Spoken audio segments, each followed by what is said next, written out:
नमस्कार. शासन या यूट्यूब चॅनलवर आपलं सर्वांचं खूप खूप स्वागत आहे. तर आताच्या घडीची सर्वात मोठी बातमी म्हणजे राज्य सरकारी कर्मचाऱ्यांना माहीत जानेवारी 26चा महागाई भत्ता 60%. त्या संदर्भात इप्सोच्या माध्यमातून संपूर्ण अपडेट सोयीस्करपणे पाहताना सुरू करूया. सरकारी कर्मचारी तसेच पेन्शनधारकांसाठी आताची मोठी आनंदाची बातमी समोर आली आहे.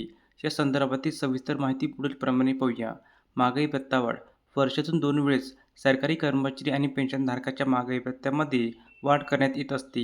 याप्रमाणे जुलै 25 पासून सरकारी कर्मचारी आणि पेन्शनधारकांना एकूण 58% दराने महागाई भत्ता वाढ लागू करण्यात आली आहे. जानेवारी 26 ची महागाई भत्ता वाढ दिनांक 1/1/26 पासून महागाई भत्ता वाढ अद्याप बाकी आहे. सदर महागाई भत्ता वाढ ही ऑल इंडिया ग्राहक निर्देशांकाच्या आधारे लागू केली जात असते.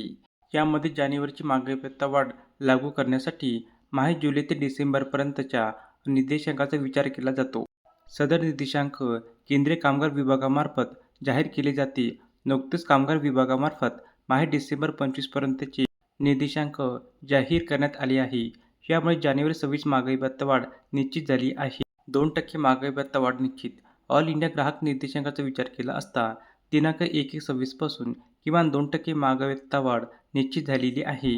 यामुळे सरकारी कर्मचारी तसेच पेन्शनधारकांना दिनांक 1/1/26 पासून 60% दराने महागाई भत्त्यासह फरक मिळणार आहे. धन्यवाद.